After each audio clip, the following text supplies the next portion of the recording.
Hey, Cedarbrook, how are you doing? My name is James Brown. I'm one of the pastors in this place. And if you are new with us today, I just want to welcome you. So glad that you are here.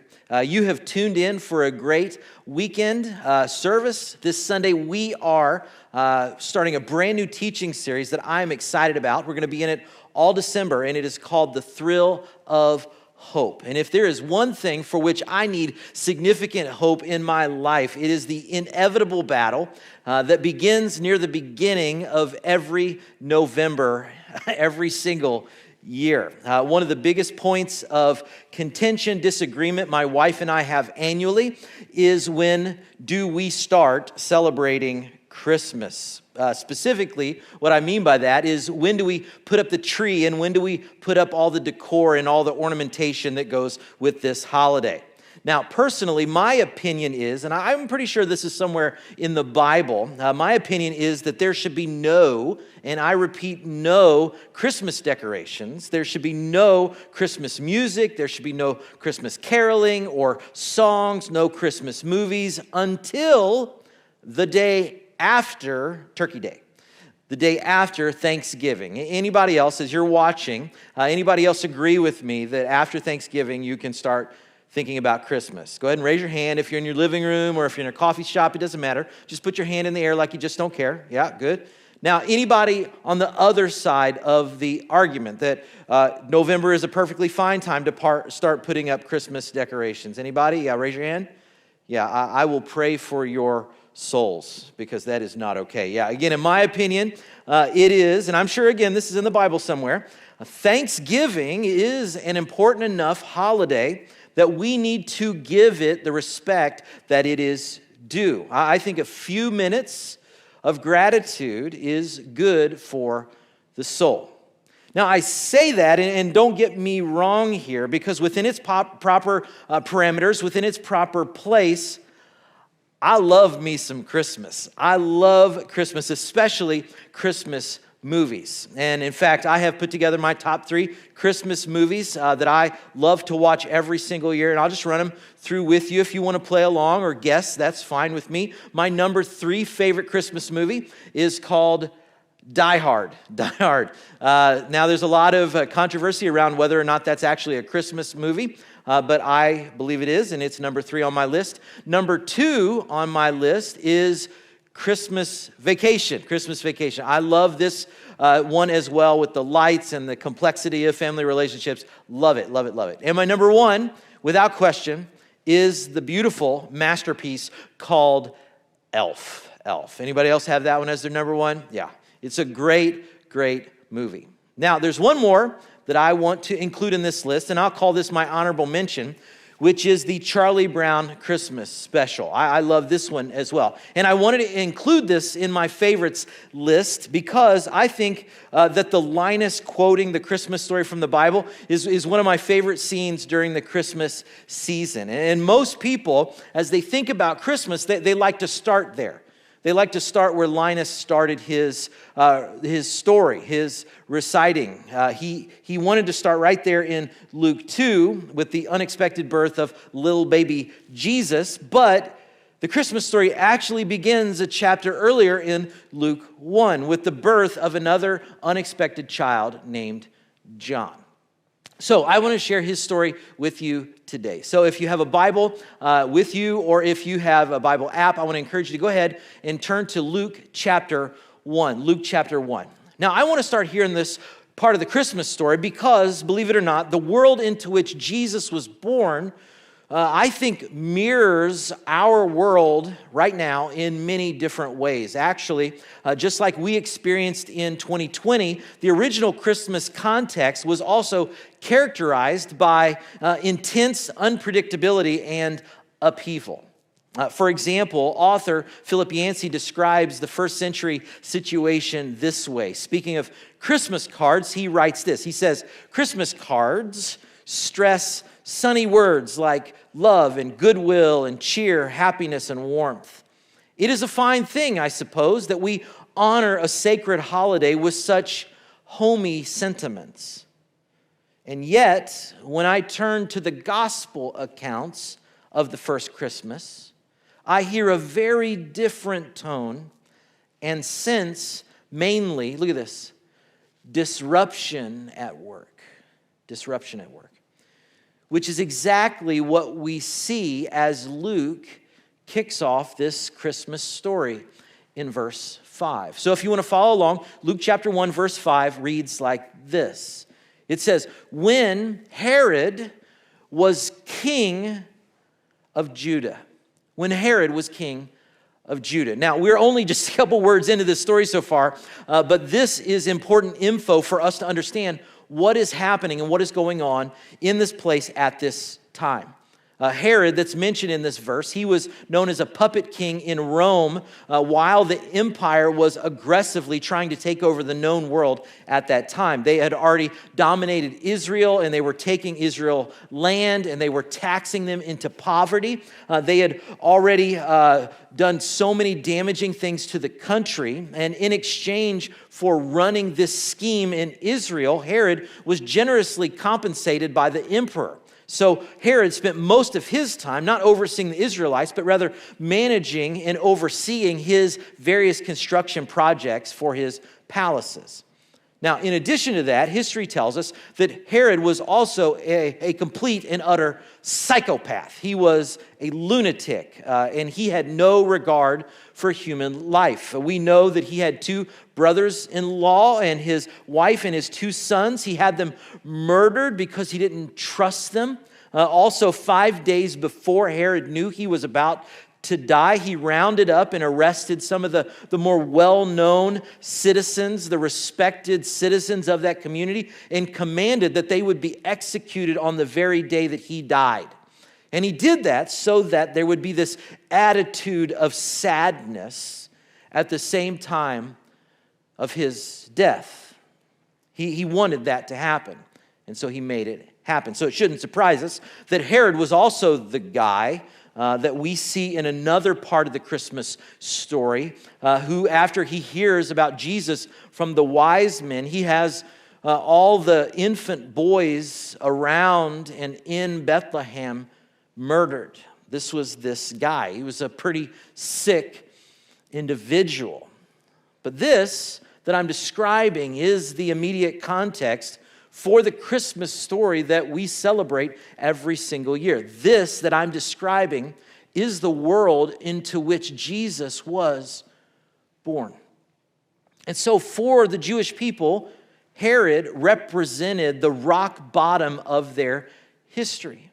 For 400 years now, the people of Israel had been praying for a deliverer, had been praying for a Messiah, for a promised king. And now they were stuck with this brutal imposter. And it felt like that God was not listening to their prayers anymore.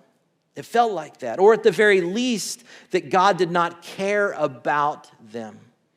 And yet, at the very same time, we see some people who were still hanging on to their hope. And we see it in verse 5. Look at it again with me if you would. Verse 5 says, when Herod was king of Judea, there was a Jewish priest named Zechariah. He was a member of the priestly order of Abijah, and his wife Elizabeth was also from the priestly line of Aaron. Verse 6, and here's the deal. Zechariah and Elizabeth were righteous in God's eyes, careful to obey all the Lord's commandments and regulations. What essentially Luke is writing here is describing Zechariah and Elizabeth as observant Jews, that they were committed to the cause that God had initiated with the nation of Israel, that they were committed.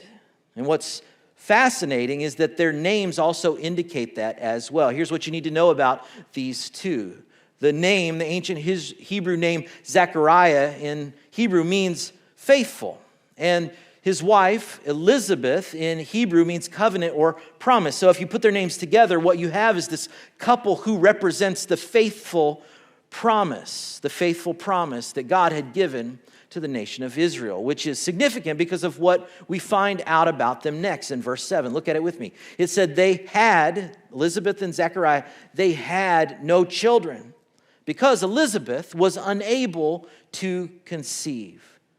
and they were both very old.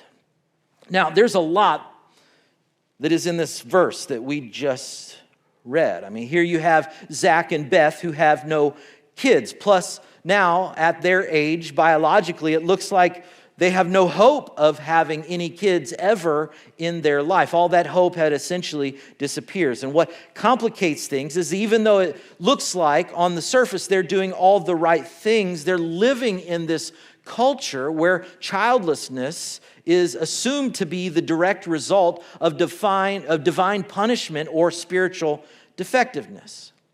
So there's a stigma about their situation. And I can only imagine in my mind Elizabeth walking around her house at night wondering what she did wrong or why God hasn't answered her prayer for a child. I can only imagine that the numerous, endless, sleepless nights walking and wandering around the house, shouting and begging and pleading and arguing with God, asking, why, God, why won't you answer this prayer? I imagine her doing that, but I also imagine that at this point in their life, she's probably given up hope and abandoned this discussion with God altogether. And I read their story, and I think there's a lot of us who might find ourselves in that situation as well. There's a lot of you who might be in the same place as Elizabeth as well. And sadly, this season called Christmas tends to bring these kind of emotions out in all of us, right? This time of the year is completely oriented around kids. And it's compounded by the fact that the Christmas story is about a baby being born. And maybe like these two, you are struggling with infertility. And going shopping or going to the mall is tough for you. It's a tough thing to do. Going to Christmas parties or Christmas gatherings or seeing Christmas shows on television it's difficult for you. And perhaps the most painful part of this whole Christmas season is coming to church as we talk about and orient our lives around a child being born. And I just want to acknowledge that it is difficult for some. And if that's you, I want you to know that we see you. And we love you, and we're glad that you are part of us. And we want to serve you. And if you have given up hope, as you are seeking answers, you're finding your faith, know that we are praying for you. Because this kind of struggle is a difficult one for all of us. And it has a unique kind of pain, I think, specifically for those that are in ministry, for those who work for God, for pastors, for priests like Zechariah. I mean, it would have been especially easy for him to just give up on God because he worked for God, but God was not answering his prayer. Zechariah could have given up, but he didn't give up. Instead, he and Elizabeth live up to their names. They live into their names of faithful promise, faithful both to God and to one another, which is exactly why we see Zechariah going back to work, back to the temple. Look at verse 8. It says, one day Zechariah was serving God in the temple, for his order was on duty that week. Verse 9, as the custom of the priest, he was chosen by lot to enter the sanctuary of the Lord and burn incense. Look at verse 10. While the incense was being burned, a great crowd stood outside praying. While Zechariah was in the sanctuary, an angel of the Lord appeared to him, standing to the right of the incense altar. In verse 12, Zechariah was shaken and overwhelmed with fear when he saw him. Now, this is where the story gets exciting because this is where the story begins to go off the rails. I think our perspective about what is happening here in this moment with Zechariah and the angel is often shaped more by Hallmark cards than by what is actually taking place in the pages of the Bible. Because in paintings and pictures and Christmas cards, angels are often represented as soft, non-threatening, unintimidating little children. No offense, kids. They often look like these guys, or maybe these other guys, these little girls praying, or the little guys that are bored. And the bottom line is neither of them are very scary. Neither of these would overwhelm you with fear. And so as I think about the way that the Bible talks about the reaction that we have to angels, I see people's responses to angels looking more like this.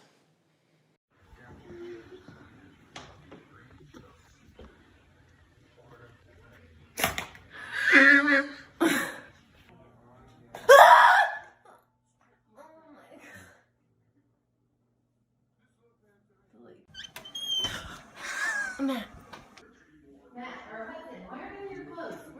Where's Dad?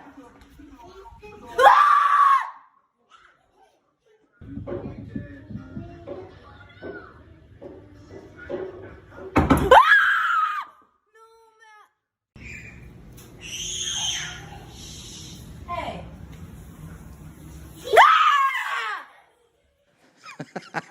I love that video. In fact, that's just a few seconds of a larger video of a guy scaring his wife over the course of 6 years. I mean, that's commitment from your husband, right? I love that clip because as I read through the pages of the Bible, when people encounter angels, they don't find little bored children or with their hands folded across, in prayer. What you see is people freaking out. But what you see is people falling down because they're terrified. And I think this terror is why the angel responds the way that it does in verse 13. Look at it. But the angel said, don't be afraid, Zechariah. God has heard your prayer. Which is great, right? This is fantastic. But the question is, which prayer? Which prayer? The one that I just prayed here in the temple, the prayer for the Messiah to come and give us relief from the oppression of the Roman government, that prayer? Angel says, nope, not that one, a different one, the prayer that you've prayed over and over again, the prayer that you've prayed with a broken heart and a tearful eye for a long, long time. That prayer, it says, that your wife, Elizabeth, will give birth to a son, and by the way, you are to name him John.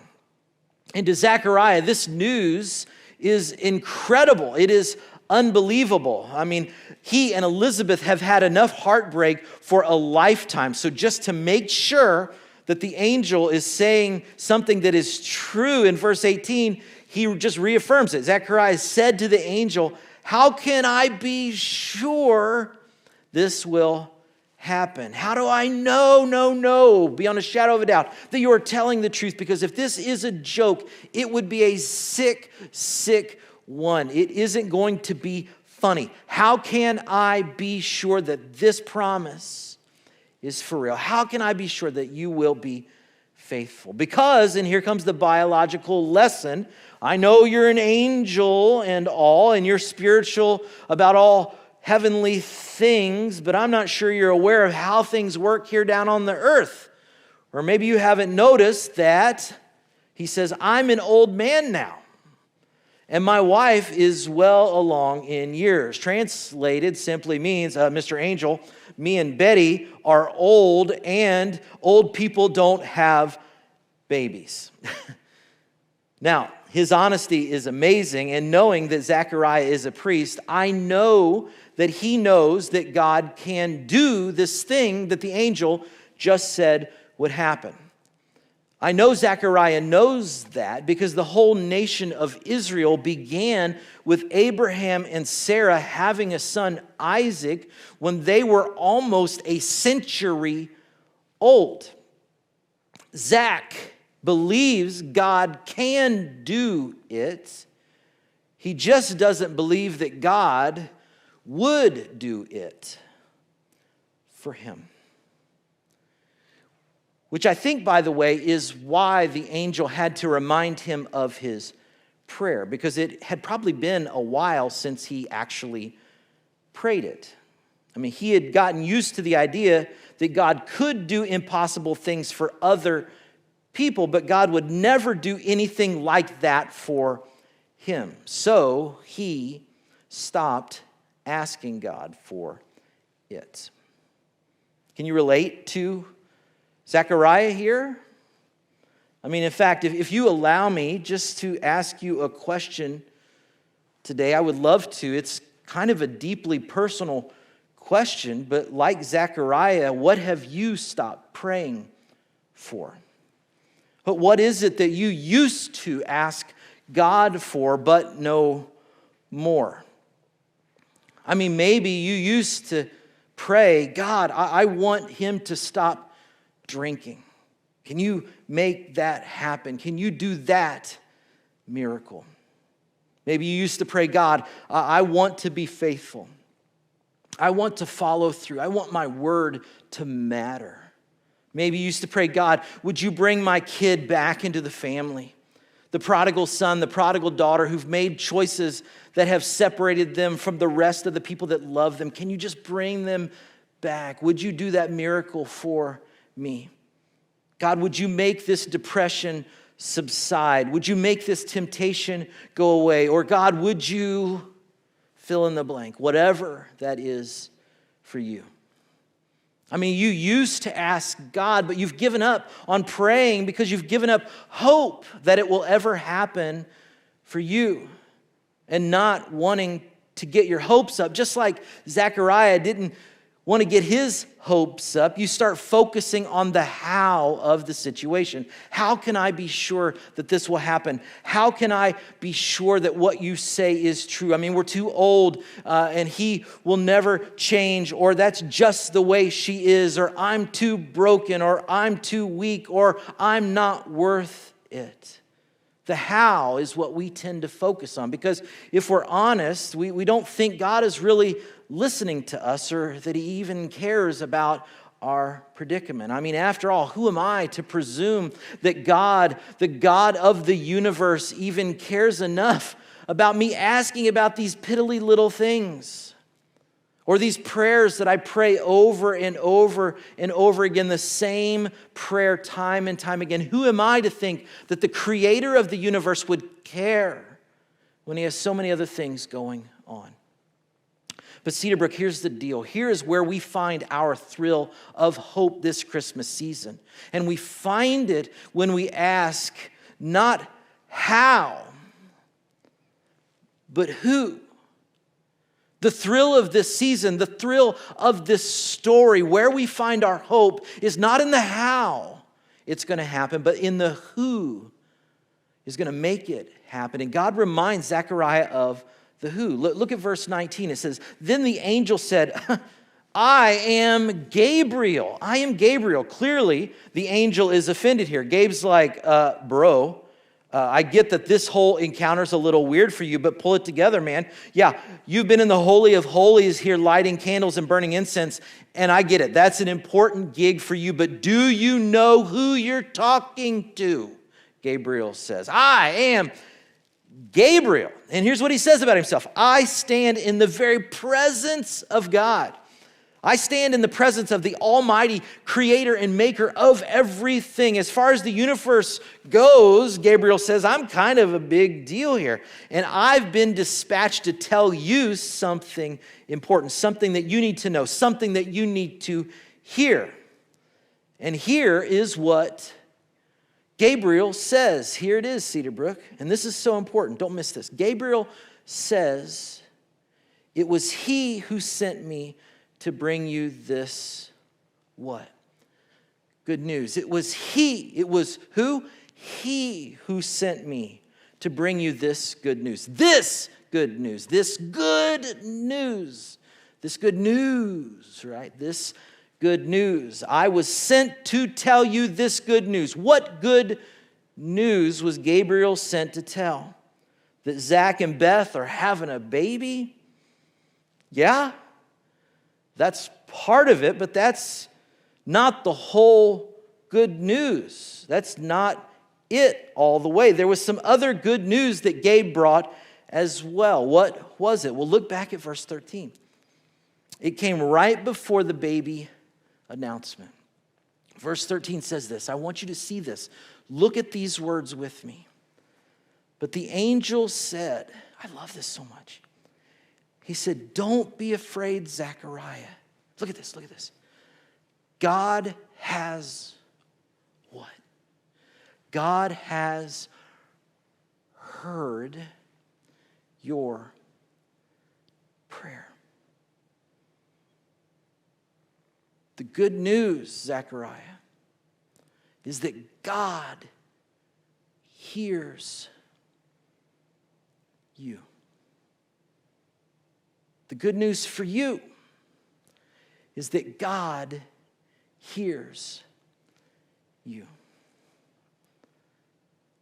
Friends, Christmas is the announcement that in the midst of your fears, in the midst of your pain, in the midst of your hurt and hopelessness and doubt, the good news is that God hears you. Christmas is the announcement that God hears you. He hears our big prayers, and He hears our small prayers, and He hears everything we say in between.